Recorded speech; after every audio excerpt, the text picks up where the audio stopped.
public universities, who, as we'll see, are kind of at the brunt of a lot of the changes that have been ongoing over the last 20, 30 years and longer even in higher education.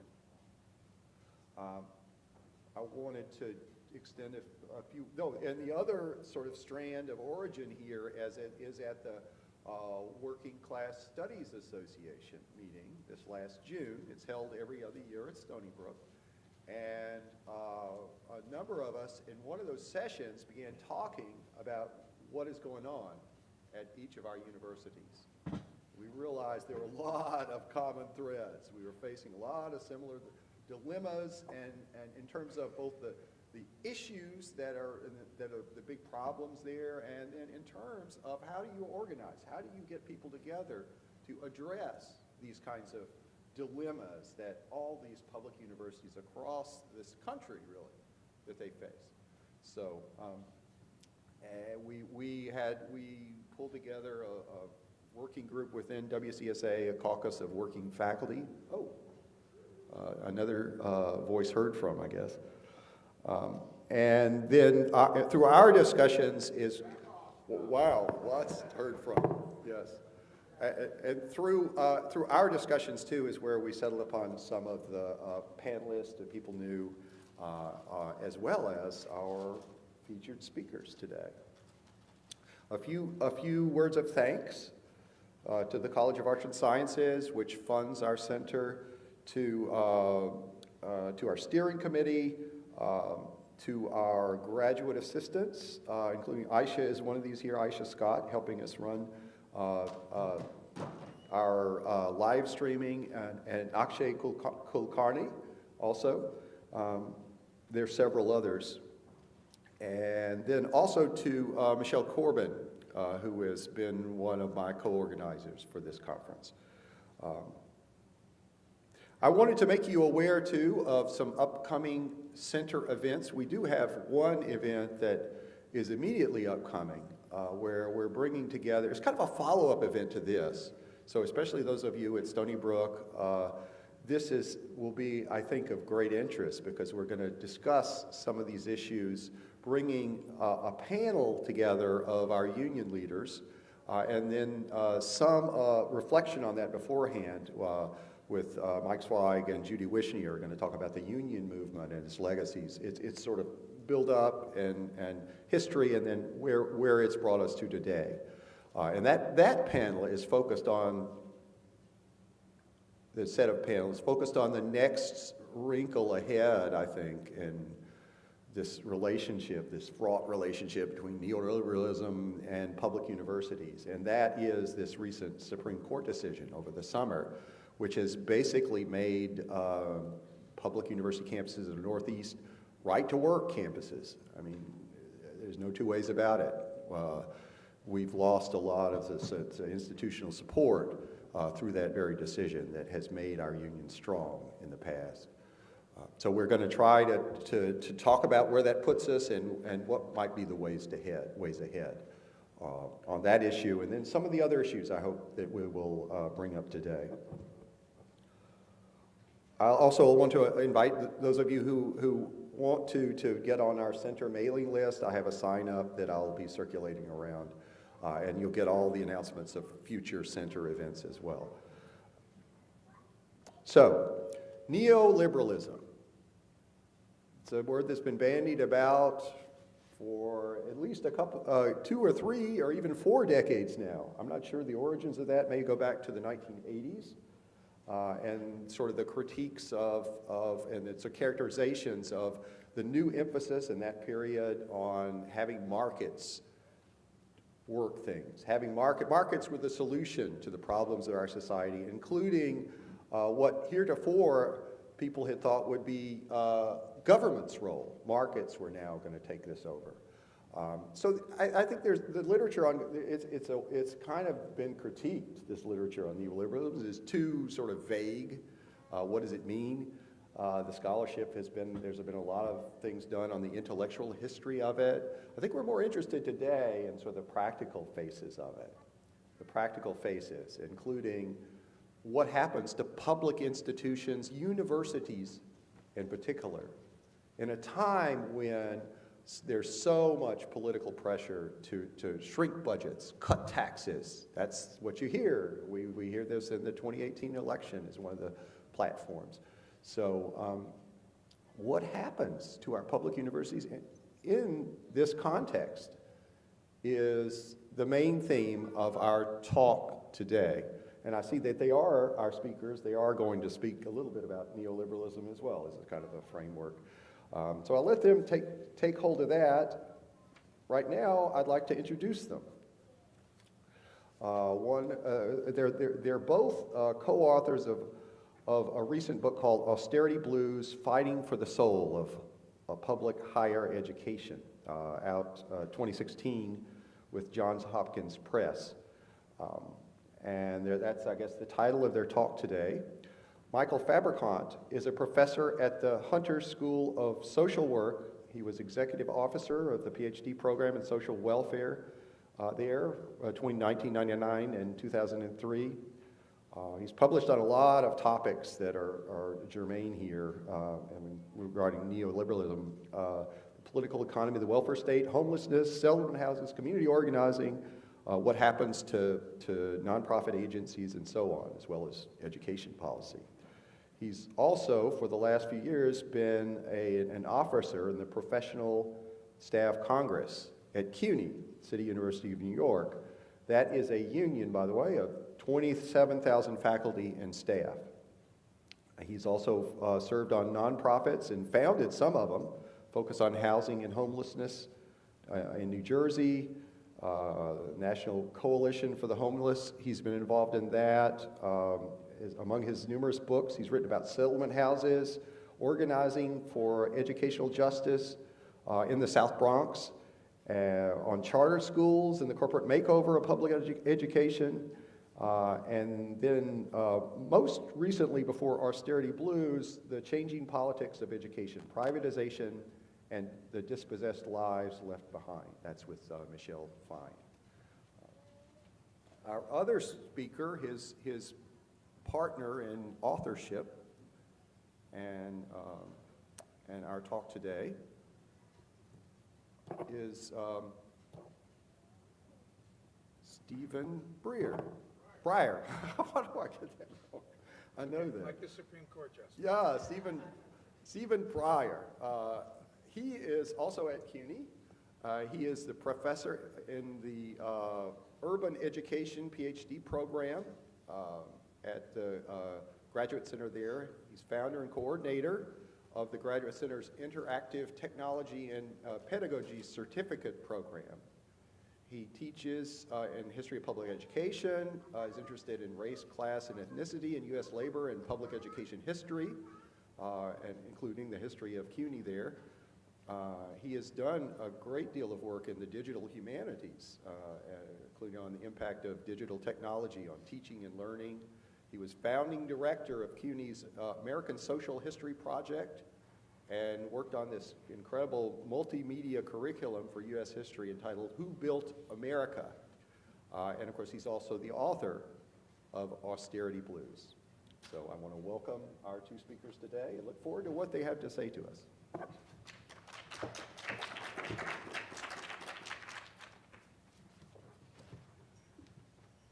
Hi, everybody. Mike and I are going to trade off a little bit like tag team. So I'm going to start, he's going to pick up, I'm going to come back, and he's going to end it. And we're going to talk about some of the larger themes in our book. I thought it might be a useful place to start to read a little bit from the introduction of our book, why we wrote it, what motivated us personally and politically to write the book. So writing this book has allowed us to reflect on a time and place that made a decisive difference in both of our lives. College was unfamiliar to both of our working class families, one on the West Coast, the other in the East. It nevertheless fueled aspirations and hope as a portal to a different life. One of our fathers said, "You will do better than me working with your mind than your hands." The other said, "I didn't work all my life in a factory, so you could work in a factory too." What each of them did not say but believed was that college was a place where ideas mattered and their sons' minds would be nurtured. And so our parents imagined that there were untold opportunities economic and intellectual, hidden behind ivory towers, and that those opportunities would transport their children to places unknown. In turn, we both held the deep belief that a university experience and a college degree would prove transformative in our own lives. Our parents' dreams and our own aspirations were not disappointed. Indeed, our university experiences altered our individual and collective experiences. It was so life-altering, both of us decided to organize our lives around university citizenship as faculty members. Needless to say, we have not been disappointed in our choices.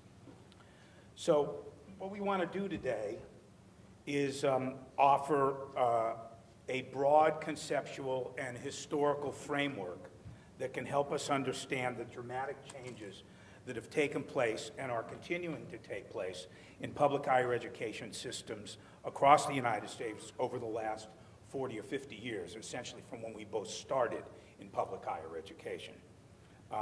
We offer 6 propositions in Austerity Blues to understand what is driving these changes. First, we are faced with an economic crisis of epic proportions. Second, the crisis of capital was a trigger for the intensified rationing and growing inequality in the distribution of state resources. Tiered systems of public higher education, healthcare, K-12 education, etc. Unequal education and unequal opportunity mirroring inequality in the market and diminishing need for redistributed taxes and reliance on public and private debt. There are profound declines in social and public investment. Third is the intensified rationing has had a profound impact on the content and structure of public goods and the social reproduction of the labor force. In our own world, there's a uniformity of curriculum. There are more mechanistic forms of practice, both educational and otherwise. There's an increased reliance on technology to deliver service, public service. There's the imposition of or increased reliance on privatized forms of service and business models to deliver service efficiencies, uniformities, and what this leads to is a demand to do more with less in public institutions. There's a legitimating of austerity and privatization through imposed metrics and testing. There's an extraction of savings through labor-saving devices, including, in our world, the heavy reliance on part-time faculty and educational technology. There's the reframing of the meaning and content of the public good and redefining the practices of delivery. And there's growing inequality by class and race, exacerbated by these trends in public disinvestment and altered public good. Fourth is the reassembly of the welfare state and its social reproduction processes, which are tightly aligned with the effort to legitimate the capitalization of public assets in a moment of economic crisis. So where do we see this? Charter schools, for-profit hospitals, for-profit higher education institutions, online outsourced marketplace vendors, all are offered as alternatives to public goods. There's also more efficient management steeped in business practices used to justify doing more with less. Uses of more flexible labor forces, which are either outsourced or made part-time.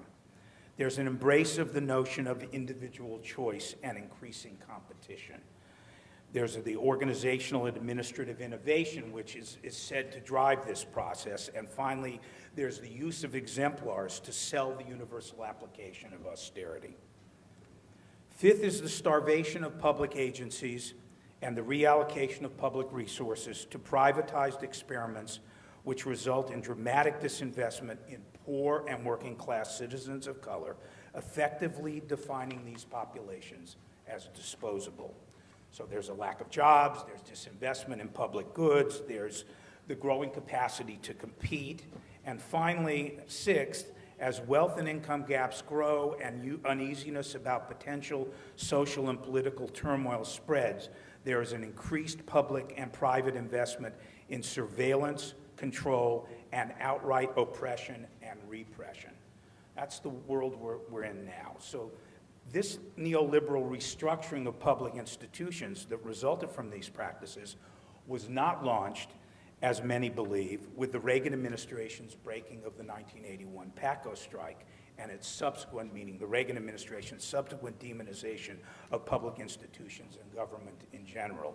Rather, it was revealed a half dozen years earlier with the Ford administration's refusal in May 1975 to provide federal support to allow New York City to avoid bankruptcy during its 1970s fiscal crisis. In rejecting Mayor Abe Beame's request for federal aid, Treasury Secretary William Simon, who was a Salomon Brothers bond trader, coldly targeted 3 egregious examples of the city's profligate public spending: its unique and far-flung public hospital system, its overly generous welfare support for the city's poor residents, and finally, for our purposes, most importantly, its free tuition policy at the City University of New York, which was providing, by the mid-1970s, tuition-free higher education for almost 250,000 New Yorkers, and for the first time starting in 1970, about a third to a half of whom are students of color. And if you think that's accidental, it is not. So when that famous headline or infamous headline from the Daily News that said Ford to City drop dead, those were the 3 reasons they said that. And it's interesting from our perspective to think that free tuition at CUNY was one of the driving forces of that rejection. So as we know only too well, CUNY's free tuition policy, in fact, disappeared in the first neoliberal restructuring of government in the 1976-77 bailout of the university and the city by the state of New York. The state, at the behest of the big banks, insisted that in exchange for the full underwriting by New York State of the operating costs of CUNY senior colleges, free tuition must end. And that's exactly the same world we're in to this day. That's 42 years ago when that 41 years ago when that happened. And that's the world that we're functioning in and have inherited. I'll pass the torch now to my colleague here. Go ahead. So some of the space or territory of neoliberalism has been generally marked off. What I want to do, though, is transition a little bit to whether or not in this moment neoliberalism is in fact an apt description of the functions of the state in this moment. I think it's more apt probably to describe it as a capitalized authoritarian state rather than neoliberal. And that's just a next stage of development of the state and where we are in this particular moment. I think neoliberal is actually an outdated characterization of the state at this particular moment. That said, I'm going to use a neoliberal language, but I'm also going to take that language and try to update it as we look at the Trump administration. When we think of neoliberalism, we begin in part with deregulation, always thinking, well, deregulation. We're really talking about deregulation of banks, marketplace, many elements of the regulatory state still in place.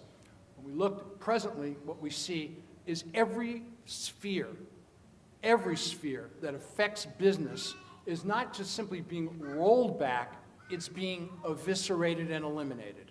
So when we look at questions of environment, when we look at the question of safety for roads and trains, when we look at various kinds of questions having to do with the protection of the population in any one, social protections, every part of that agenda is being rolled back on the presumption that it should be, in effect, if not capitalized and privatized, that it clearly on a neoliberal agenda should not be getting in the way of profit making. Steve used the language of social reproduction. What is it?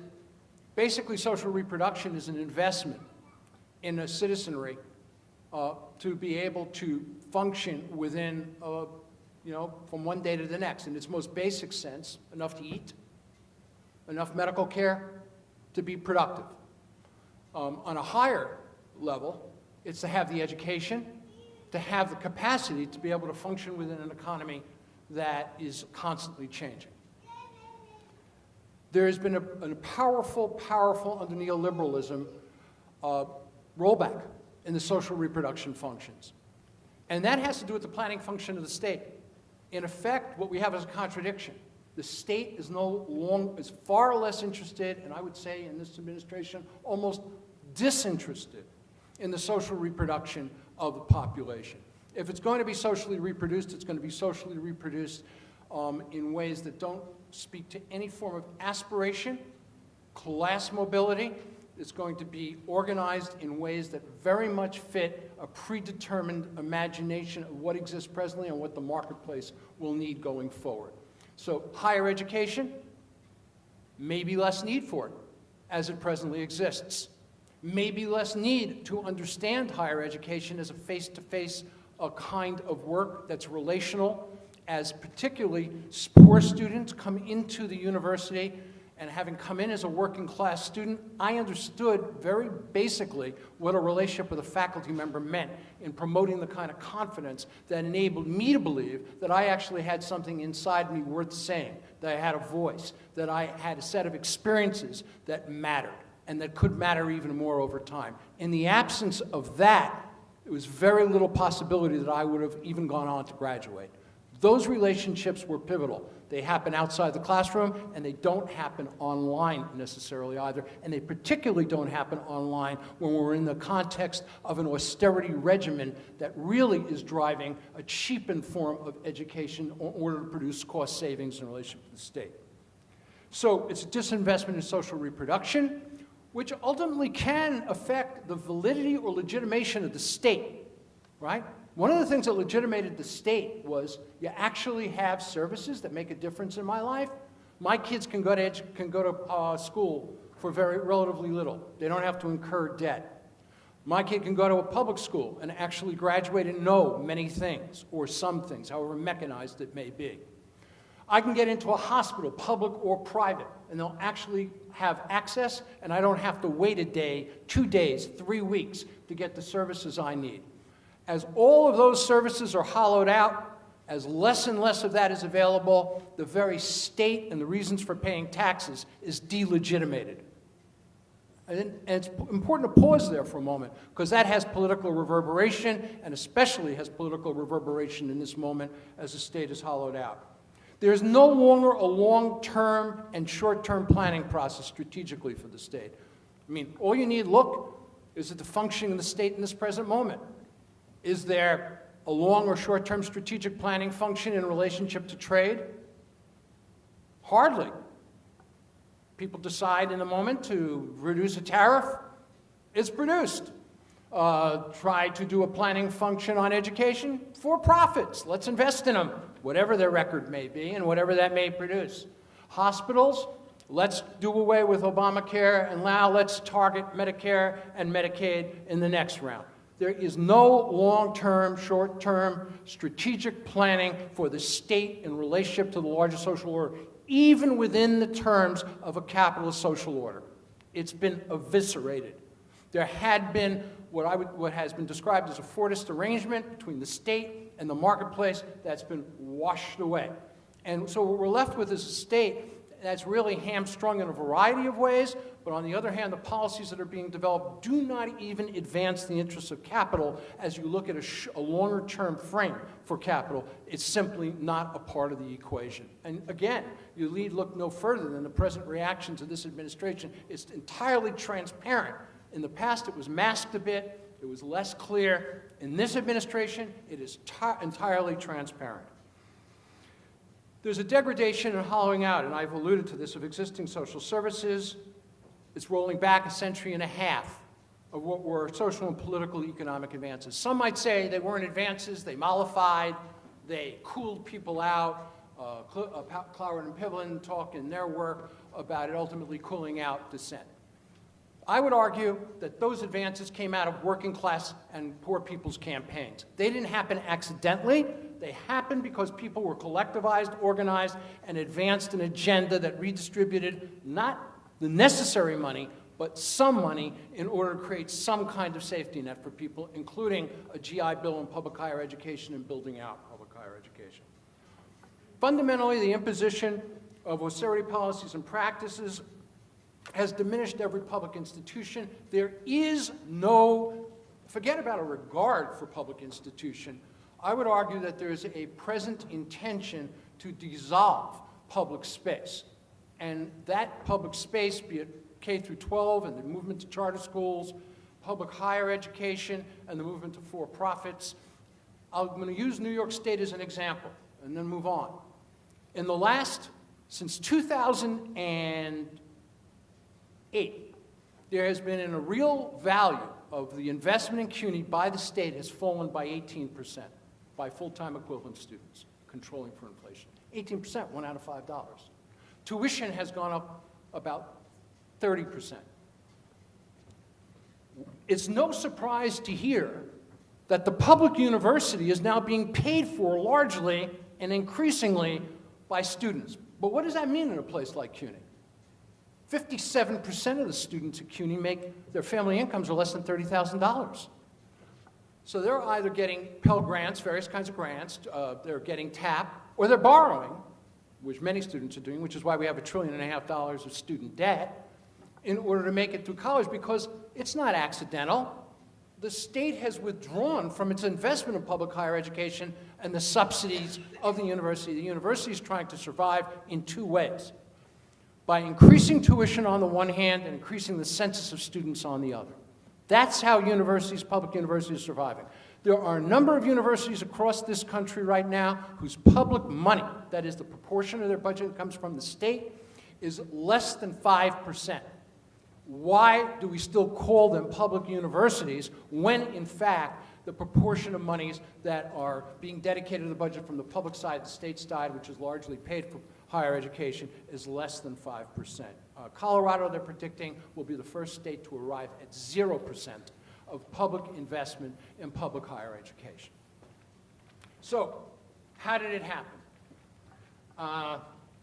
We know the large part of investment, frankly, in public higher education and in every part of the public sphere has been, in fact, a consequence of class struggle.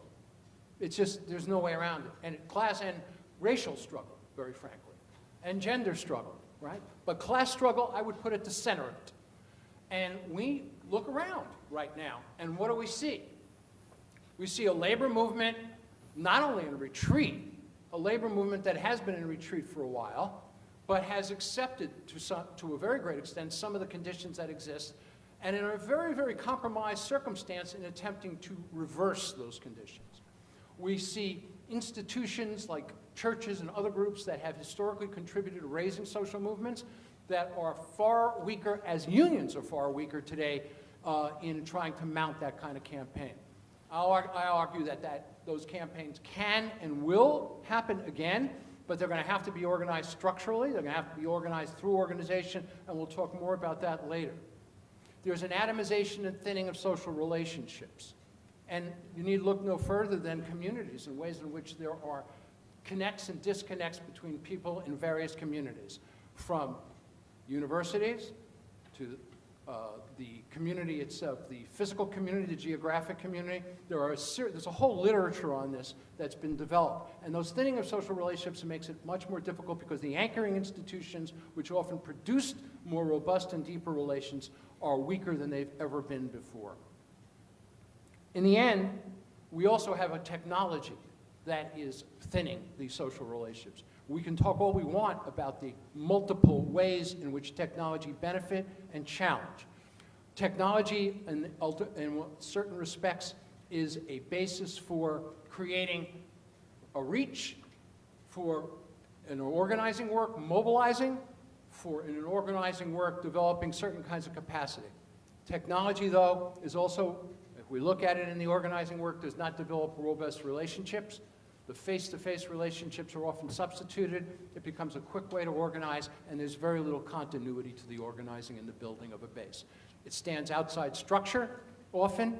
It's fast, it's quick, and I would use the Women's March as an example of that in New York City, and the degrees to which that produced organization and capacity over time.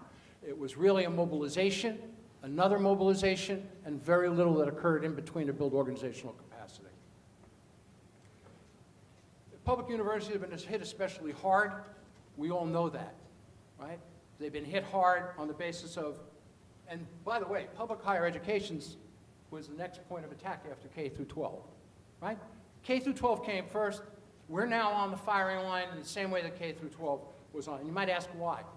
Because higher education is perfectly positioned, if we're talking about the capitalization of public resources, to make a profit, even public universities. And I want to explain why. We have a product. What's the product? Our courses. Right? We can sell courses. Those courses can be sold and are potentially based sources of revenue and income for higher education. Harvard sells them, Yale sells it, Princeton sells it, public universities are looking now to sell it. Coursera is selling it. There are various for-profits selling. All right, so they can sell it. Why would that have any implication around globalization? With the new technology that's in place, is a perfect marriage between a knowledge industry, public higher education, technology, which can extend the reach of public higher education across the globe, and you take that and the fact that over 50 of the top-ranked schools or universities or colleges, higher education, are located in the United States. It's probably the most competitive sector remaining. It's one of the most competitive sectors remaining in the United States. So you have an elite brand that provides something that other folks want. You put it online and you sell parts of what it has to offer. That is a basis for capitalizing, frankly, public higher education online. You can do it at home and you can do it internationally. So higher education is a critical linchpin in terms of capitalization, and it can do something K through 12 can't. You can't capitalize. It's hard, very hard, to capitalize K through 12. But when you talk about capitalizing the public sphere, higher education is a place where you can do it and probably do it most easily. Unlocking the profit basis for this is still, that mystery still hasn't been solved, but people are working very hard at it. The other pieces are in place. While all this is happening, public universities have become an engine of inequality. There's an intensified stratification by race, the dilution of equality for full-time investment. You look at the faculty ratios in community colleges and state universities, and you look at them by class size, time to graduation. Let me give you CUNY as an example, and it's not an anomaly. What would you guess is the graduation rate 3 years at CUNY's community colleges in 3 years? Any guesses? 22. 22% in 3 years. Senior colleges, graduation rate is 6. 50. I want you to think about that, the numbers of students who are not graduating in 6 years and 3 years yet are going through the university, and why. The revising not being there, the tuition not being there, not being able to buy books, not having the Metro cards necessary to get to classes, and the impoverishment. And how at community colleges and senior colleges at CUNY, this is disproportionately affecting poor students of color. 3/4 of the students at CUNY are students of color, and 50%, as I said earlier, family incomes are under $30,000. That goes up and down the ladder. Community colleges have the highest concentration of students of color, poorest students, state colleges second, and the elite flagship of the lowest numbers. And so as you move up from community colleges to the most elite universities, what you find is a declining number of students, poor students of color. No surprise there, but we need to, cost of attending a public college inched up for the top fifth of the richest in the nation from 6 to 9% of family income between 1971 and 2011. But for the poorest fifth, the part of their family income went from 42% to 114% of family income in order to get a student through college. You might ask, how are they doing 114%? Any guesses? They're borrowing, and that's how they're exceeding family income. Proportion of full-time students who are employed. In 1970, 34%, 15 hours or under. And by 2000, that's 18 years ago, 50%.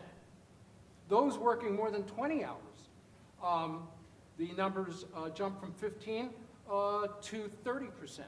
When you're talking about 20 hours, you're talking about fundamentally somebody almost working full-time because it's 20 hours or more, and that's in the year 2000.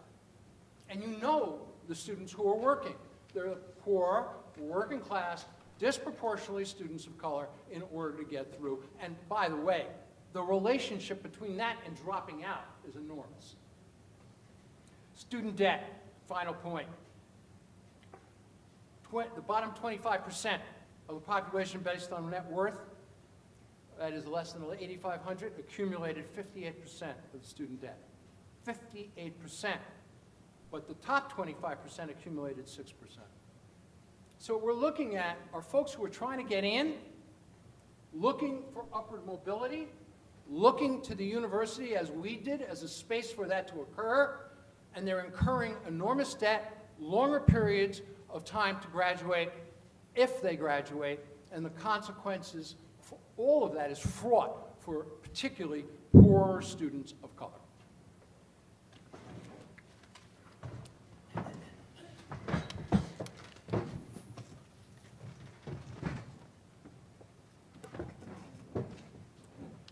So I want to talk a little bit now about how public higher education administrators responded to these questions.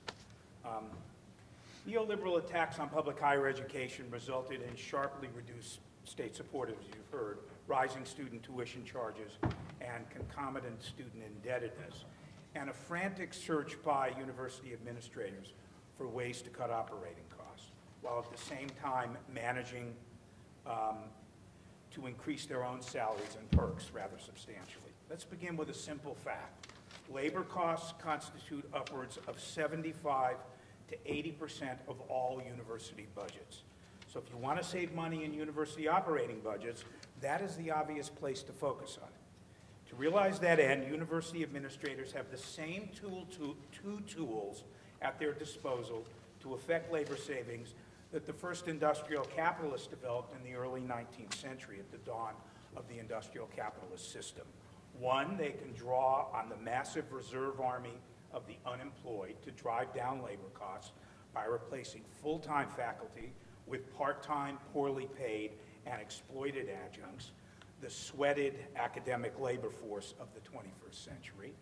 Or second, they can introduce various forms of technology to mechanize instruction and basic administrative functions to increase academic and administrative productivity. And they can also decide, as a kind of third option, that industrial capitalists of the early 19th century didn't have at their disposal, to admit increasing numbers of customers, i.e. undergraduates, expand the number of students that you're teaching to increase income. This embrace of technology is what Mike and I call in Austerity Blues the magic bullet of technological innovation to increase the productivity of academic workers, whether full-time or part-time. If you're keeping track on your Marxist scorecard, the first method deploying sweated labor is capitalist extraction of what Marx terms absolute surplus value, while introducing technology allows capitalists to extract greater relative surplus value. How serious is the contingent labor issue for universities? In the apt introductory words of the just-in-time professor, a 2014 report issued by the Democratic staff of the U.S. House of Representatives Committee on Education and the Workforce, quote, more than 1 million people are now working as contingent faculty and instructors at all types of U.S. institutions of higher education, providing a cheap labor source even while students' tuition has skyrocketed. The AAUP, in a recent report within the last month, has estimated that adjunct faculty now constitutes 73% of the academic teaching workforce nationwide. Just to say almost 3 out of 4 teachers, classroom teachers. The sharp rise in the use of contingent labor across state university systems is a direct result of reductions in state operating aid. Drastic cuts in state aid, as Mike has mentioned, experienced at the universities of Minnesota, Illinois, Washington, and Colorado, all of which now receive 10% or less of their operating budgets from state tax levy funds. New York State, uncharacteristically, still provides fully 1/3 of the operating budgets of both SUNY and CUNY. That puts us at the high end compared to, at one point, that percentage was closer to 100%. Students, particularly poor and working class students of color, increasingly underwrite the escalating costs of their college educations by indebtedness, as we've heard, many of them at rip-off for-profit private institutions. The national total of college student debt passed $1 trillion in 2012 and now stands at a whopping $1.5 trillion, a figure larger than total individual and family credit card debt nationwide. The conjunction of increases in student tuition costs and student indebtedness with increased reliance on part-time faculty is not coincidental. As state funding has been withdrawn, public universities have relied on cheap academic labor and rising tuition to stay afloat financially. Reductions in state support have led university administrators to search for ever greater cost savings, with a particular aim at changing the composition of the faculty. Austerity has resulted in the dramatic rise in university systems, both public and private, in adjunctification, one of the uglier words I would stipulate in the English language, both orally and conceptually. In 1970, fully 78% of all U.S. college and university faculty members were full-time, both tenured and untenured. Roughly 22% of college faculty members in that year were therefore part-timers, adjuncts who filled particular educational niches across public and private universities and colleges. Over the course of the next 40 years, the percentage of adjuncts doubled to roughly half of the teaching workforce today, or actually closer to 3/4 of the teaching workforce today. In the same 40-year period, the absolute number of adjuncts increased more than sevenfold, from 104,000 in 1970 to 752,000 in 2012. That's 6 years ago. In the same period, the number of full-time faculty approximately doubled, from 473,000 to 795,000. These are obviously 6-year-old data. This chart clearly shows the dramatic increase in part-time and graduate student teachers and the concomitant drop in full-time tenure and non-tenure faculty lines. I mean, it's probably too much to see now, and if anybody's interested in this, we can make this slideshow available. This is data that's in our book. Use of part-time faculty is strikingly differential across various university types, with four-year public universities, interestingly, relying least on adjunct labor, 30% in 2006, while in the for-profit sector, the percentage of part-timers exceeds 93%. The Just-in-Time Professor report notes that the median rate of pay for part-time faculty nationally in 2014 was approximately $2,500 to $2,700 per course. Even if adjuncts were able to cobble together 4 or 5 assignments each semester, their annual income would still hover between $15,000 and $20,000, at or mostly below the federal poverty line for the family of 3. Contrast that with the median salary for full-time faculty members, which is $47,500. This focus on pay and the number of courses taught, of course, ignores the equally important problems of compromises in the quality of instruction, with adjuncts having little or no office space or time and opportunities to meet their students for advisement. The decline in the number of full-time faculty and the concomitant growth in part-time instructors have been accompanied by a growing trend of significant and rapid increases in the number and pay of high-level administrators. Between 1991 and 2011, the number of high-level academic administrators nationally increased by 36%, and the number of other full-time non-instructional professionals grew by 110% in public 2-year colleges. In the same period, the number of full-time faculty grew only 18.5%, while student enrollment increased by 31%. An expanding dual labor force is therefore emerging in public universities. On one track is the growing institutional priority to hire well-paid infrastructural and managerial personnel. On the other is the corporate and neoliberal model of higher education that increasingly relies on a cheap and part-time classroom instructional workforce. In quantitative terms, according to the Delta Cost Project, this means that between 2000 and 2012, the number of full-time faculty and staff per professional or managerial administrators has declined by 40%. Breaking these numbers out by university type, the ratio of full-time faculty to administrator ratio in public research universities witnessed a 37% drop between 1990 and 2012, from essentially 3.5 faculty members to each administrator to a drop to 2.2, while in public bachelor's colleges, the ratio declined 42%, from 4.3 faculty members per administrator to 2.5. Community colleges had the most modest shift, a drop of 18%, from 5.5 faculty, which is already a pretty high number, per administrator to 4.5. And like all 1%ers, upper administrators in public universities believe they should be richly rewarded for the neoliberal results that they achieve. So typical public college presidents in 2011, this is 7-year-old data, earned 3 times more than their full professors. Many of the good earners who had public universities, to adopt Tony Soprano's useful term here, earn much more than the $421,000 mean public university presidential salary. I don't know about SUNY, but at CUNY, our chancellor makes $685,000. Full professor at the top rank is $128,000.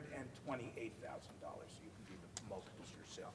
The presidents of Ohio State University and Texas A&M, for example, each earned $2 million salaries in 2011.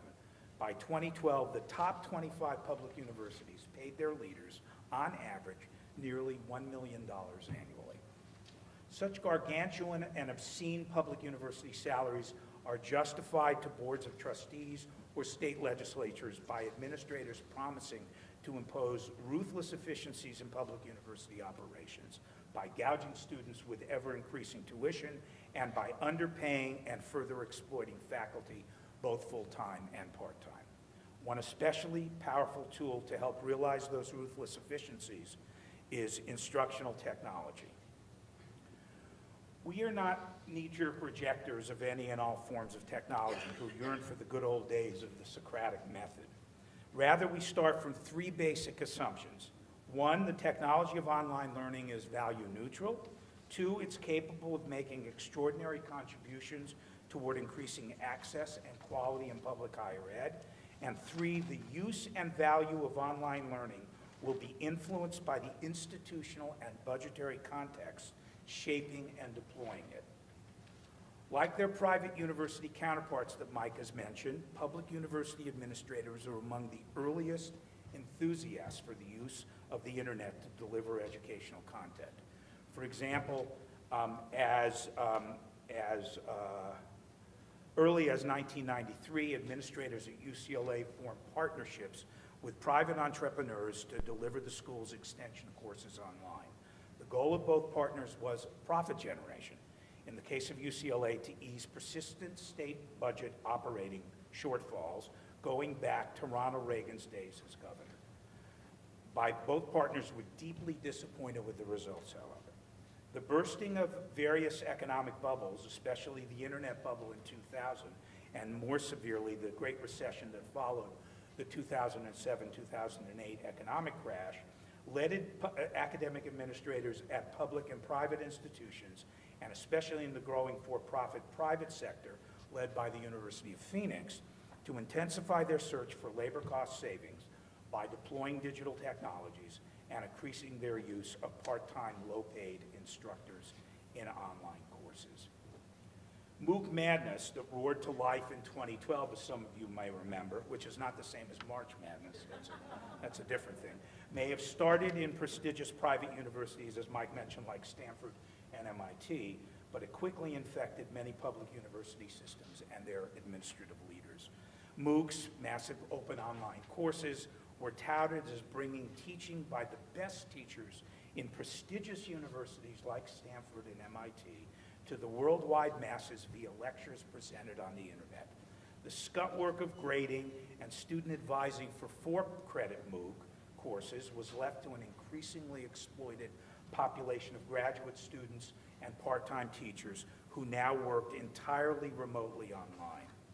This disruptive technology was touted as democratizing higher education, or so their proponents claimed. Early MOOC providers like Udacity and Coursera, created by Stanford faculty, and underwritten by venture capitalists, failed miserably by all accounts to deliver on these promises, however. But that did not stop many public university administrators, particularly those at second and third tier institutions in states like Ohio, Florida, Texas, and Arkansas. And this is the part of the story that most people aren't aware of. Everybody heard about the failures of Udacity and Coursera, and that's been pretty widely reported. Those administrators at those public universities, desperate to replace rapidly disappearing operating support from Republican-controlled state governments, latched onto MOOCs as the magic bullet they needed to solve their endemic fiscal problems. State universities in those 4 states, for example, signed on in 2013 with a private MOOC provider, Texas-based Academic Partnerships. I'm guessing no one has heard of Academic Partnerships, to convert their traditional courses to online ones. The plan was to reduce both faculty labor costs as well as offset increasing pressures to build and upgrade more expensive physical facilities. The deal involves sharing tuition revenue from online students with academic partnerships, in essence, transferring public dollars to a privately managed profit-making venture. By 2015, these academic partnership arrangements were still going strong, with AP even agreeing to a small revenue-sharing model, 3%, big number, with public university faculty who agreed, stupidly I would argue, to put their courses on AP's MOOC platform in exchange for modest payments. One avid supporter of such efforts unapologetically and unironically described MOOCs as the Walmart of education, and that was not meant ironically, which seems entirely apt given Walmart's reputation for using cost-cutting, low wages, and market monopolization practices to drive up its profit margins. While full-blown MOOC mania seemed to have passed by 2014, we should never underestimate the academic administrators or venture capitalists' intensifying need, given the politics of austerity, to discover new technological tools to lower teaching costs, increase revenue, and where allowed, make profits and open new markets for online educational products. So I'm going to try to make this quick so that we can get to comments and questions. The bottom line that we've headed toward is the kind of climax for some of this analysis is really the cheapening of public higher education. And some part of that cheapening is embedded in a fundamental inequality. There has been, on the basis of austerity, technological solution, higher failure rates, lower completion rates, especially in online courses, a disparity, poor students and especially poor students of color, because in fact what we find is where poorer students of color are concentrated, which is, for example, community colleges. Nationally, in 2007, what we find is the full-time equivalent investment in students was about $3,900 per student. So I want to just take that in, $3,900 per student. It's not a huge sum. In the flagship universities, right, the elite universities, where you find far fewer students of color and also poor students, you find that the full-time equivalent investment in students is $17,500. That's an enormous disparity, right? It's like, what, 5.5 times where higher investment is being made. And that translates into quality of education. What do I mean by that? Class size is affected. Advising is affected, and the intensity of advising. Counseling is affected. The ability to help subsidize students in any one of a variety of ways on the tuition side is affected. All of those factors, at the degree to which many of the elite schools rely on adjunctification or adjuncts as contrasted to part-time faculty, or the salaries that part-time faculty may or may not receive, is different in the elite schools. So that we're making there's a decision being made that quintuples really the investment that's made in the elite schools, the flagship schools, as contrasted to community colleges. And frankly, it's the community colleges that demand the greatest investment. because many of the challenges that exist there are substantial and require heightened investment in order to address some of those academic challenges of preparation for college. And we see that the graduation rates in 3 years are relatively low, to 22%. So if we were to make a logical argument on a planning basis for moving people through college and into the economy, the investment really should be made at higher rates in community colleges. Instead, what do? Instead, we have programs like Pathways at CUNY, which eliminates courses, basic courses, math, languages, in order to expedite movement to graduation, because that is the marker of success, but at the same time cheapens the quality of the education without providing the supports for students to master that material. That's a fundamental contradiction, and it's a contradiction in the following manner. CUNY has the best record nationally in moving students from poverty to the middle class. 6 of the highest scoring senior colleges and 5 out of the 10 top scoring community colleges are located at CUNY. Yet, it's lost 18% of its state budget in the last 14 years. If that's not race and class defined, well, we'll need to come back and revisit it again, and we'll need to explain to each other how it's not. Graduation rates, if we have this motor that's moving all these students into the middle class, the graduation rates are so low, we don't have opportunities for the full maturation of the possibility of CUNY that would add to all kinds of multipliers from citizenship to economic gain for the city and the state. And we know that CUNY students stay in the state. They don't migrate elsewhere. By and large, they remain in New York State.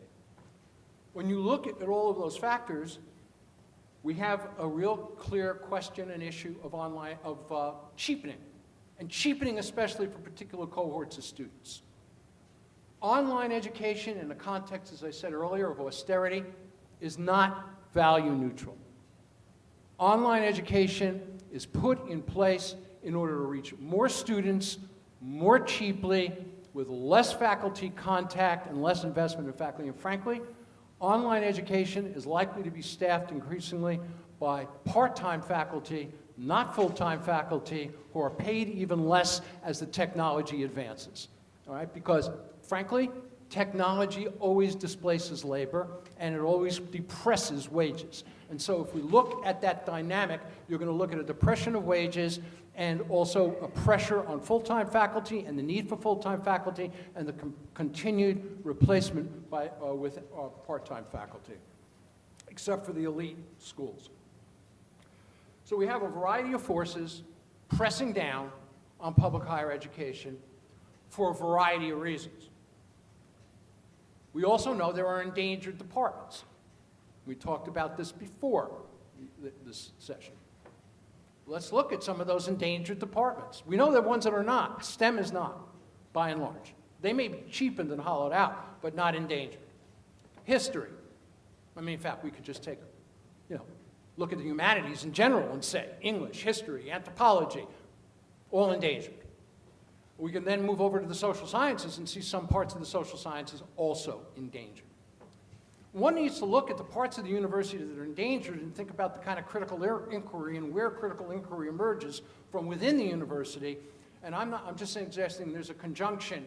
That's not the only reason. It's where students obviously sign up in the census of students and what gets supported and what doesn't in a commodified university. But where we're looking for critical inquiry within the university of a social set of circumstances or conditions, the departments that are most endangered are precisely those departments that are, if any, raising those questions, or some of them. We also know that cost reduction, profit making, also has consequence and produces inequality. California is a classic example of the cheapening. Community colleges receiving far less again than state universities, receiving far less, and the state universities less than the elite system. Let me give you some statistics. In community colleges, Latinos represent over a third, almost 40% of the student body. In the state university system, 30.7%. And in the flagship schools, less than 20. So as you move up the ladder, you can see, frankly, the whitening largely, of the population attended.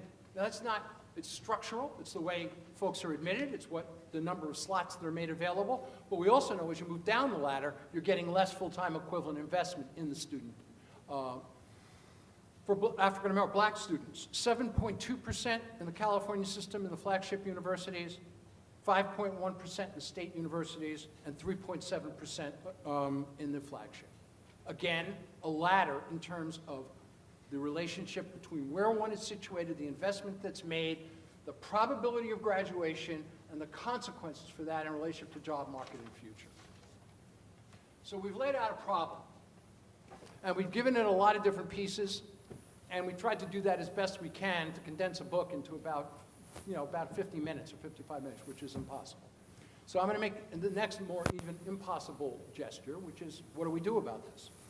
And where are some case examples of how to do it? I want to start with some principles. One, the entire public university system is starved, period. You look at any public, and people are not often, if they're situated in one university contrasted to another, they're not looking at it relatively. They're simply saying, we're starved. That means that where these places are unionized or collectivized, you sure as hell better have the entire bargaining unit behind whatever the program is, because if you don't, then in fact you can't win. You can't advance. And the only hope you have, and it's not the greatest, but you've got to have that whole bargaining unit behind it, which means you can't rely on moral invective to do it. And here I'll go out on a limb. This is not a moral question. It's a political question. It can be as moral as we want, and we'll save it for church. This is a political question. It's about power. And if most folks respond on the basis of their material needs. They respond on the basis of their working conditions. And so we better have ways of naming what, in fact, every part of a university needs in order to advance a fuller agenda. And I'll give you an example of this. Often, when we talk about, for example, a student-led movement, it's all about free tuition.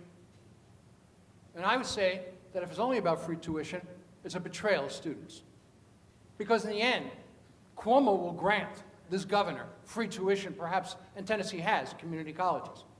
That's a relatively easy thing to do, particularly if you're going to take that dollars away from other parts of the college in order to subsidize it.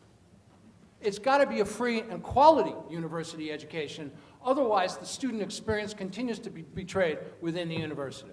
And I'll talk about that more in a moment. So what does it mean for it to be a quality public good? Is some part of what we have to struggle with. It's not simply that it's a public good. It's not simply that we have access to it. The question also has to be access to what? And that's true particularly in public higher education. Any effort to win or advance for public higher education will have to involve undergraduates. It cannot happen entirely with faculty, staff, or graduate students. If undergraduates are not involved, they are the single largest base, they have the most at stake, and yet it is the most difficult group to organize in many ways because undergraduates, in fact, are working multiple jobs, have multiple pressures in their lives, and if that doesn't happen, you don't have the material basis, the body basis, the size of the army that needs to be created. And certainly, that's going to need to build out to a movement. Right? Public higher education is but part. And all those struggles have to be carried out as best we can in the moment. But if we're not thinking about undergraduates as a part of this, we're sadly mistaken about what we can achieve. And undergraduates in various communities. So let me talk about 4 different campaigns, all in different stages of readiness and development. At San Francisco City College, there was an effort to decertify the university. We can argue here back and forth for a long why, how. Bottom line is it was open to lots of different folks within the city. It provided an education and a way to degrees. The decertification would have shut it down. The union organized a referendum and an organizing campaign. Not only among its undergraduates, but it organized its community base that needed the university. It went into the community And like the Chicago Teachers Union, like United Teachers of Los Angeles, they organized a community constituency to advance the interests of the university, conjoined with a referendum. And that referendum had to do with an investment in San Francisco Community College. They won the referendum, they built that kind of support. The question, of course, is whether it's been sustained, and that's unclear. But in that moment, it was created. SEIU. SEIU has developed a part-time faculty organizing project. And it's had, I would say, mixed success, but it's had successes. And originally, it was created in order to develop, it was part of a larger metropolitan strategy. And the strategy really was to organize all low-income workers, bring them together in one place, and leverage higher wages in the metropolitan areas, which is very complicated and has many tensions. Less successful there than raising wages, particularly in private universities, one at a time, and elevating wages. And you'll have opportunity here to discuss the cracking the nut of public higher education as contrasted to private, but there's been real success there. The question for SEIU is that project paying for itself? That it's a question of, over time, how do we open up this as a project that actually the union doesn't have to fully subsidize, that actually pays for itself? P.S. In CUNY, I would point to CUNY Rising. It's a coalition of 33 community-based organizations. I have a central role in having elevated it, helped to build it. There are 35 community-based organizations, and the question of a quality public higher education right now is at the center of the campaign. It's Fund CUNY ASAP. It's a program that offers free tuition ASAP, book subsidies, it offers Metro cards, and it has intensified forms of counseling. It has almost trebled rates of graduation in community colleges, but it's not universally available, and not available in senior colleges either. We are going to run a campaign, and we're in the midst of raising it, in order to advance ASAP for every eligible student within CUNY, and for the state to invest in it as a strategic investment. It saves the state $6,500 per graduate, because the graduation rates are so low, and they spiked it up so much higher. So it's a campaign underway. And then I would speak to, I would also speak to cross-sector campaigns. In California, public unions of a variety of kinds came together around a referendum, it was like 3 years ago. Higher education, K through 12, a lot of infighting, a lot of tensions between various sectors about who gets what. But the fact of the matter is that that cross-sector campaign was successful in passing the referendum and funneling more money into public higher education as well as K through 12. We are going to have to find ways to work with other campaigns, and I'll end here. I'll give a concrete example. Dreamers legislation. Dreamers legislation is higher education legislation. Dreamers legislation, we have numbers of Dreamers at CUNY. You have Dreamers at SUNY. Any ASAP campaign, Fund CUNY ASAP, has to elevate eligibility of Dreamers for that ASAP, those ASAP services and graduate, which in turn opens doors into a kind of common effort with campaigns that are focused on questions of immigration, undocumented, Dreamers, and all of the benefits that are taken away that we're attempting to advance should be provided in one way through this campaign. So we've got to find our ways into different campaigns to bring those campaigns together. This is about power. It's about power. It's about bringing lots of people together. It's about driving a campaign with a platform. It's about figuring out ways to keep people in those campaigns on the basis of shared interests and not exclusivity, but inclusivity. And it is hard, hard work, and particularly in this moment where so much is being taken away. But it's the single most important thing to do now, and I'm going to end where I started. We are in a moment not of neoliberalism. We are in a moment of authoritarian state in which we're beyond austerity into evisceration of public services, frankly. if we're going to push, given all the forces that are arrayed to make this happen, if we're going to succeed, then there are going to have to be ways in which people accommodate to each other and find ways to work together. Never an easy thing to do when issues of race, gender, part-time faculty, full-time faculty, staff, all of these tensions that exist within a kind of big tent that's going to have to be built, and that's just in higher education. We have hospitals, we have unions, we have all kinds of tensions. All of those folks are going to have to, and that's part of the push. And that's why we need communities who believe in the quality of service. That's why we need students who experience the quality of that service engaged in that struggle, because in the absence of both, we can't build the power we need to change the conditions in which we're living in public higher education. Thanks.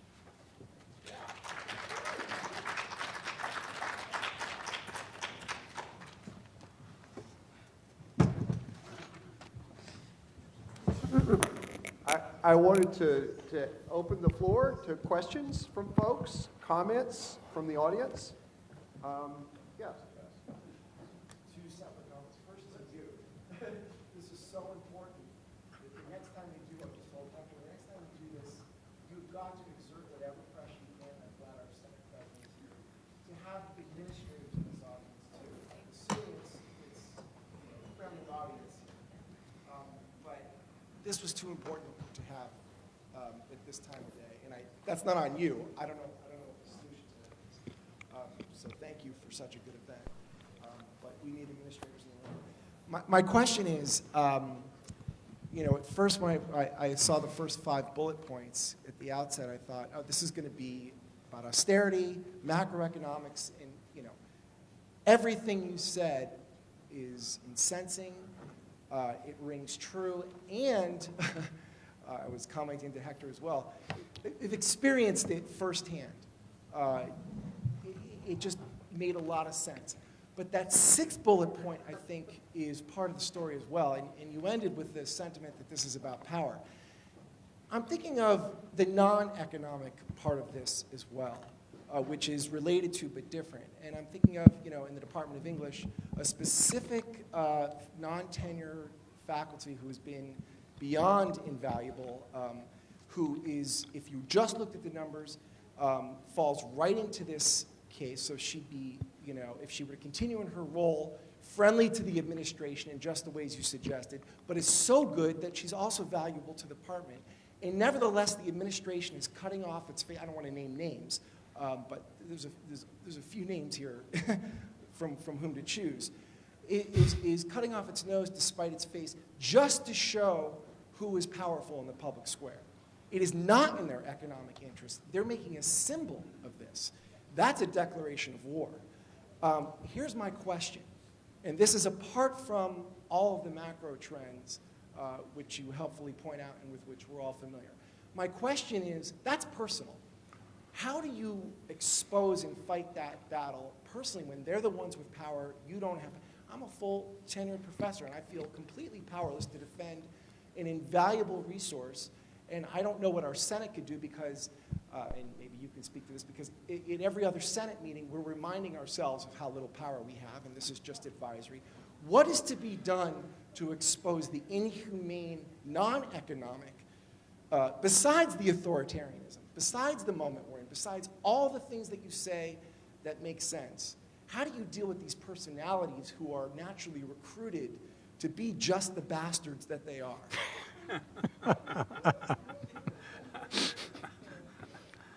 You want to start? You can start off. It's a great question. Not sure I can give you the answer you want, but I think it goes back to what Mike says. I don't think you can fight this individually. I don't even think you can fight this on a departmental level. You have some suasion that you can put on the administration. It strikes me you need a collective response. That it's around. I don't want to sound like an old trade union hand, but it's about solidarity. And if that person is being abused, this untenured faculty member, it's for people like you and people like us to stand up for her in the same way that we want to stand up to get adjunct faculty at CUNY a $7,000 salary. I don't get anything from that, but I understand that the success of our institution depends on increasing the wage. So solidarity is essential. How do you build solidarity on a campus? We have the good fortune, at least on our institution, of having a union that represents all levels of workers, faculty, staff, and graduate students.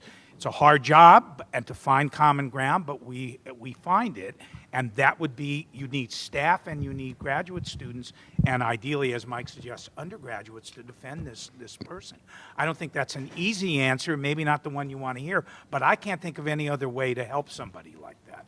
Well, let me start with the story and then sort of move to what might be a solution, not necessarily a solution. About a year and a half ago, there was a faculty member in my department who was in the same circumstance.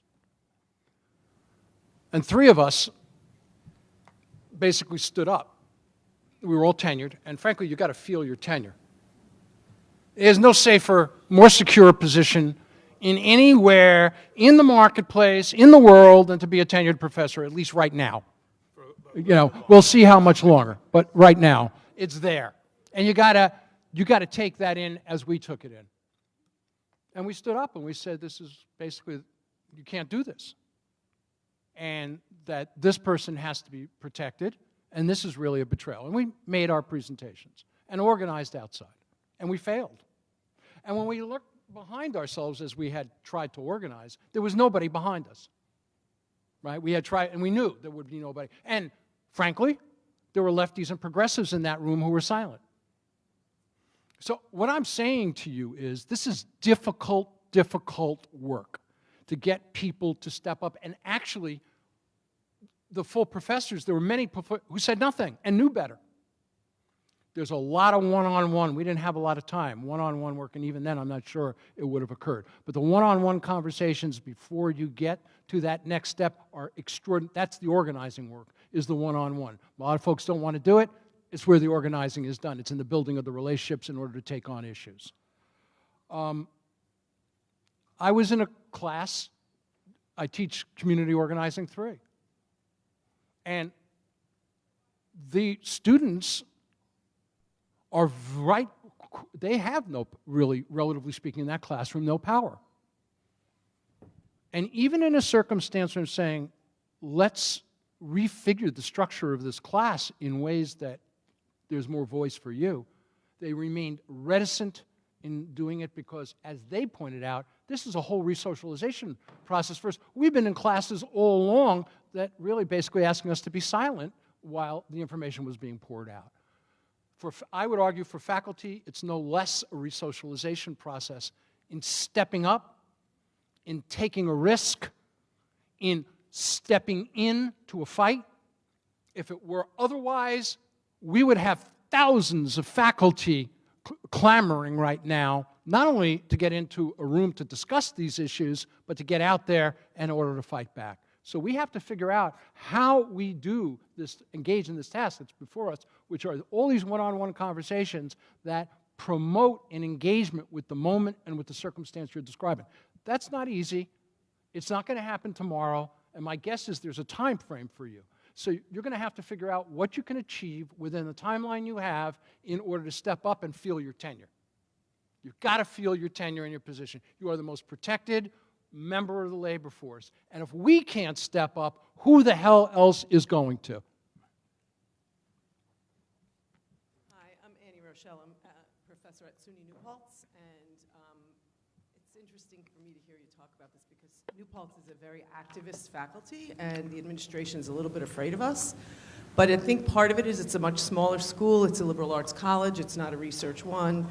And we've had these situations also. One was sort of almost the destruction of the Black Studies Department, and then other sort of similar things. And one thing that happens at our campus is that I am also a full professor, tenured. People like me in my generation are all long-term activists and continue to be activists, and we see our role as advocates, and we make whoever's chairs of departments understand that that is your major role. Anybody could fill out the crap of assessment and the forms, but you need to be advocates. when we hire new deans, we push that. It doesn't always work, but, and we often will get the union behind us, and a lot of us are in the union. We started this sort of alternative thing, so that when these things happen, it's not just, 15 or 20 chairs writing a letter to the administration saying this person's exploited, we want them to get blah, blah, blah, or,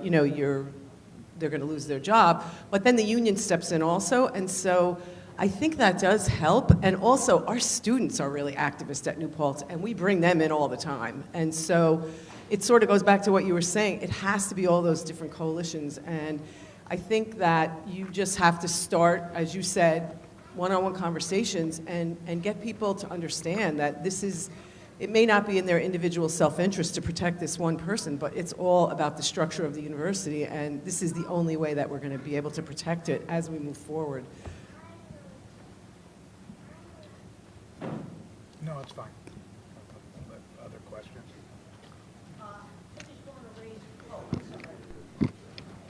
I have a loud voice. I used to teach large classes. I want to raise an issue that is often neglected when you talk about the denigration of public education, and that's the question of research. And that is, universities, colleges, and so forth are centers of good research. And I keep thinking, how many adjuncts cannot do the research? What kind of research are we missing because people are just running from course to course? And that is another aspect of the university that I think is very important. It's not just instruction, but we're centers of important research. Well, I would say that you make a very good point.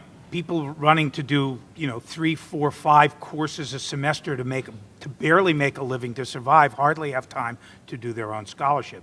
Presumably people got into this both for teaching purposes and because they believed in doing academic research and publishing. The latter is almost impossible in that environment. And what we have then is a hierarchical system where full-time tenured faculty on the tenure track are encouraged or even required to do research and publications, and adjunct faculty are actively discouraged from doing it. They may do it on their own, but it's purely a fluke and an exception. And I don't think there's an easy solution to this, except if we argue that the university is responsible, has to hire full-time faculty so that everyone has a chance to do what they went to the university to start to do. So I would just add that one of the things the PSC did in one of its cycles of negotiation was create a faculty fund, a research fund, and part of that fund goes to part-time faculty to sponsor travel to conferences, to sponsor research, small grants, but grants nonetheless. So that is something that we're able to carve out. Look, the university is perhaps the most highly segmented, hierarchical institution ever created. And let's face it, if you can figure out new ways to segment a labor force, the university has done it. And it's done it over centuries. And you start with the sort of most distinguished. I used to describe going into a graduate center when I was an executive officer. I'd walk into a meeting of other executive officers, and you can almost hear the flurry of feathers of the peacocks, right? That's just the way it felt, a flurry of feathers. And, you move there from senior to community, you move to different levels of faculty, you move from part-time to full-time. It's so highly segmented. So the question really is, how do you take that segmentation and work across it in order to try to build the kind of solidarity Steve mentioned? Because in the end, to redistribute resources for research, it's not just an issue for part-time faculty, it's frankly an issue for full-time as the government is shutting down its willingness to support it. And I'd say further, it's not just about that, it's about grants that are state grants that often require principal investigators to do the work, and often in narrower and narrower ways, of the state, and less support for critical inquiry. So it's a multifaceted question, and would take much more time, but we're going to need to talk about how that money gets allocated to do research that's meritorious. Something about the sciences where you're forced to take money from pharmaceutical companies rather than doing basic research. Exactly. That's a long and ugly Yeah, history in the university. Very ugly. Thanks.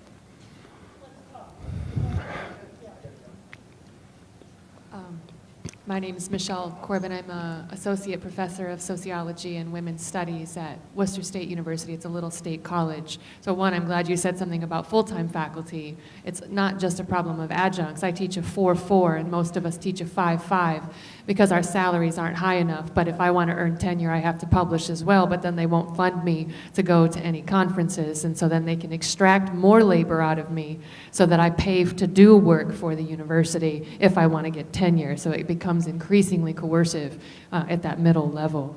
But as a sociologist, I wanted to kind of ask a more macro level question, which I was struck by in your talk, which is this issue of not just the austerity that guts the resources of the state or state institutions where we're expected to do more with less, but the actual elimination of the social reproduction aspect of the state. And it kind of validates something I had been looking at in terms of like macroeconomics, right? When they needed us to be laborers, they built factories and roads. And then when they didn't need us to be laborers, they wanted us to be consumers, and we move into consumer capitalism, and then they support the infrastructure for us to be consumers. But now that we've financialized everything, they don't need Americans to be consumers anymore. And this reminds me of Henry Giroux's work about the politics of disposability. And so once the entire working class, especially as it becomes more black and brown, becomes disposable, and they don't need you to be a worker and they don't need you to be a consumer, then that social reproduction becomes like literally they don't care if there's a university. So this question of, as we situate our own struggles with austerity into this broader politics where if there are no middle class jobs that require people to have that level of education, I heard an economist once call this a de-developing nation, which I really liked, because we say that it starts to look like the third world, but that's not quite right. And so de-developing, as we become a banana republic, an authoritarian regime where the entire middle, and not just the bottom, but the entire middle literally becomes disposable, and you don't need them to be educated. How are we supposed to defend and legitimate and re-resource institutions that have been deemed no longer even necessary? So I guess my question is, how do we fight to save a university that in the broader scheme of things has literally been totally de-legitimized as useless for its previous function for the state? Great question and great analysis of the circumstance. I'd say that where I start with, it's not, again, we had talked earlier, it's not either or, because the market capital is faced with a crisis. If you're not investing in populations to consume, then you're ultimately going to be faced with a consumption crisis. Right? There are all kinds of tensions that exist within the economy. So the fact that what you describe is accurate, which is that there's this sense that fewer and fewer graduates required to do the kinds of work that occurred after that were created after World War II, I think is entirely accurate. And then the restructuring, and how planful this is another question, but certainly in the restructuring, I think that's all spot on. But embedded in that is a contradiction, which is you continue to do that and you don't build out, you don't invest in infrastructure, you don't invest in some of the basic elements of the culture. It creates tinder on the one hand, and it also creates sort of the tensions within the marketplace. I think for any, in my estimation, for any progressive and any practitioner, political practitioner, you've got to look for the contradictions. You've got to look for the seams, because it's within those seams that, in fact, you organize. It's, all organizing is about agitation, right? And that agitation is within those seams. It's within those contradictions. And so that's what labor did a long time ago. Some still do it. That's what occurred in the South during the Civil Rights Movement, was that kind of agitation and finding the seams. We have to find the seams, the contradictions in this moment. Universities are no less important today than they've ever been. One might argue, well, in terms of marketplace, okay, well, then we've got to address that. In fact, we're faced with a crisis around ecology and environment. Why aren't we engaging in those kinds of conversations within the university? There's also the citizenship role of the university. There's the critical relationship to a democracy. all of that is part of the role and the function and the activities of a university. How we work with some of these contradictions becomes part of the organizing project.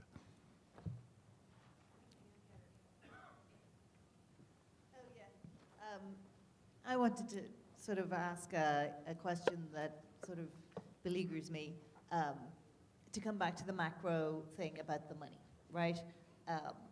So you showed some slides, I have some slides too, about the rise of the non-academic professional, the labor costs associated with all that kind of thing, the president's salaries. We calculated at American University, we were organizing the adjunct faculty there. I'm Anne McLear from SEIU Local 500, by the way. So we're organizing at American University, which is a private university, but the figures are the same in the public 4 years, as far as I know, more or less. We had 650 adjunct faculty. They had a line item in their budget. It was $7 million for that faculty. And we were able to calculate that that year, the adjunct faculty who taught between 30 and 40% of the courses represented 4% of the instruction budget and 1.5% of the revenues brought in from tuition and fees. And by looking at the tax returns, those 650 adjuncts added up to the top 13 highest paid professionals in the university, right?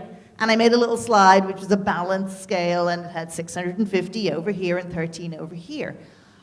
What are the, so we're organizing and agitating, and I'm going to talk later about all the things that are going on campus with the various groups. So we're on one side of that wall of resources, right? The teachers produce the revenues and they get shunted over that wall, right? And what we're doing is trying to get them to open the spigot a little bit and drip resources over the wall. It's kind of how I see it in my head. What can we do, like, on a larger scale, legislatively, either federally or at the states or whatever, to get them to redistribute those resources, or even just give the information to students and parents on where the resources are going and where you're, you know, so you're getting into the lifetime of debt to go to these schools to fund those 13 executives that add up to all the adjuncts, right? Is there so we're mobilizing and agitating, right, one side, but is there more to it? Are there other things that we can do legislatively, politically, structurally to force their hand on this? So it strikes me, I mean, that's a really interesting and depressing I know. statistic. Doesn't surprise me in the slightest, given what adjuncts are paid and what top administrators get paid. It feels to me like one of the most important things we do is, if sunshine is a disinfectant, we need to shine a light on exactly that statistic. And it seems to me one of the things that we've given up entirely is the absolute control that state governors and mayors, in our case, have over the selection of trustees. In the state of New York, the governor gets to pick 10 of the trustees of CUNY, while the mayor gets to choose 5. And this governor, who shall remain nameless, you know, as my mother would say, would curse his name if she said it, he was elected. He waited for 3 years to change the board. Everybody who served on it was the previous board under the previous governor. He didn't care. And I don't think people knew that. And I feel like that is one of the areas politically we could make some impact, is who's on the board and whose interests do they serve. In the CUNY board, it's all business and the top politicians. And that's all that the governor and even our mayor, the progressive mayor of New York, Bill de Blasio, has cared about. We don't have a voice for communities, for labor, as we even once had on the CUNY board. We had a labor rep on the CUNY board for decades. That was gone. That was lost after the fiscal crisis. Let's have just a couple more questions and then take a break. I know that other people will make. Oh, okay. Sure. Sorry, I'm working on borrowed time here. Nap is 45 minutes late. For those who aren't aware, I know a few of you here, I'm the Membership Development Officer for UUP on campus. And funny you said that about New Paltz, because I know some of the folks there, you know, Kristen Green and whatnot. Yep. Yep, and Beth, yeah. Yeah, New Paltz chapter is in great shape because they have been organizing for years now. You're from New Paltz as well? Oh, okay. But, great. And I think it speaks that, we are the ones. No one's going to save us. No one's going to come in here. We know the governor isn't in our side. It's us, and we are the members. We have a union on campus. And when that union, historically, I wish Judy was still here because she could speak to this. I know Mike can as well. When the union has historically collaborated with the Senate, we've gotten things done. And unfortunately, the union hasn't collaborated well with the Senate and continues to have issues there, but that's something that we can change. Because, we can't control many institutions in our society. We can't control who's in the Supreme Court. We can't do anything about who's president right now. We could try our best with the midterms and cross our fingers, but we can have a voice on campus. We can have a voice in our workplace, and we can kind of say who we want to be involved with and who's doing what with our union and the Senate. And you had mentioned the one-on-one conversations before. So I come from an organizing background. I became MDO back in March, and we have what we call shop stewards within our union, are known as department representatives. And since May alone, I've signed up over 30 department reps. So we need more department reps. So please, reach out to me. We need a 7-to-1 ratio.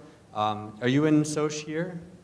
Okay, all right, well, never mind then. But we just had someone sign up from sociology here. So we need more department reps. We are the ones that are going to be able to do something on campus. And there's other members that want to do more. The other members that want to see more of a collaboration with the Senate, supporting the students, resisting the cuts on campus. Our chapter, unfortunately, too long has neglected and not involved academics enough, especially adjuncts, and that's something that is hopefully changing very soon, and that we could do something about. And with this Janice case, we're transitioning. We're hoping, at least some of us are, to truly transition from a service union to an organizing union, because historically we've done nothing but talk about benefits or answer your questions when you come to the chapter office. So that's something that we're focusing on. And then I guess, so I'm not just soapboxing here, so I could throw an obligatory question. What did you guys do well with taking over PSC and helping PSC get better? Because there's a lot of members like myself that we have young families. A lot of people involved in the union paid off their mortgage 30 years ago, and a lot of people my age we're lucky if we're ever going to own a home. So we are trying to get more involved in the union and try to help things get better. So what did you do that really helped kind of flip PSC to be much better shape? Well, I say we're still in transition. I mean, there's a cohort of leadership that's been in place since the new caucus won its first election. The old leadership. There's a whole new cohort of emergent leadership, from chapter chairs to some of the officers who represent the next generation. And there are others in the wings. So some part of that transition, but it's going to have to be done differently. You can't do it the same way. And so I think new leadership cohorts will emerge, and they'll refigure the way in which it's done. Not going to be able to do 7 days a week, 14 hours a day. It's going to have to be done differently. And that's something that'll have to be figured out by next cohorts. I wanted to just simply point out something that Steve said. It should be underscored in response to your question that when the PSC won one of its biggest victories, which is the governor was about to cut $450 million from the CUNY budget, and we pushed back really, really hard, got an enormous amount of media attention. It became a real political liability for Cuomo. And he had also said we'd never get back pay on our contract, and we won on both those counts. We got back pay, which nobody had really received, and we pushed back against the 450. We buried it. That's when he reconstituted the board. That's when he took and he consolidated his control over the board. That's when he recomposed the makeup of that board. So any push forward produces push back. I want to just also say that this state, New York State, and I'll leave you with this, it doesn't pay for contracts.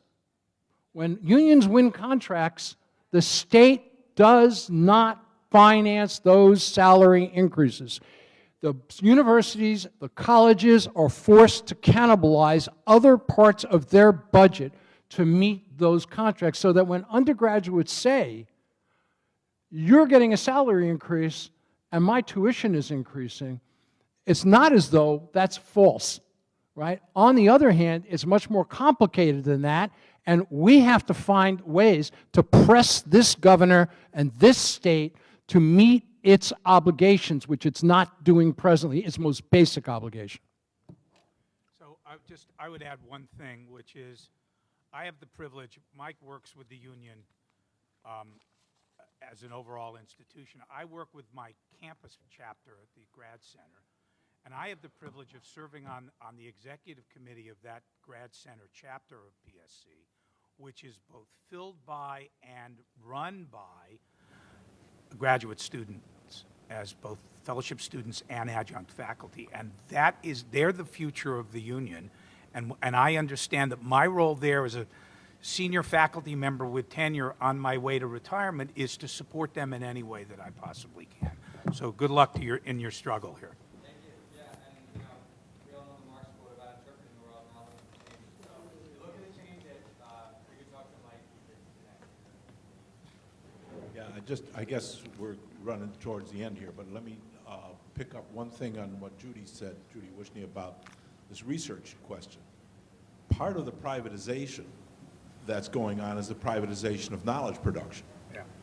And that's as serious a question as any other, because if you've got the Heritage Foundation that's producing the knowledge, because the universities don't have faculty who can produce the knowledge or who are allowed to produce In the Heritage, I would do this. Yeah. Knowledge. You know, but the point is that it's a very, very serious part of this whole privatization issue, and connects back to democracy, it connects back to other things.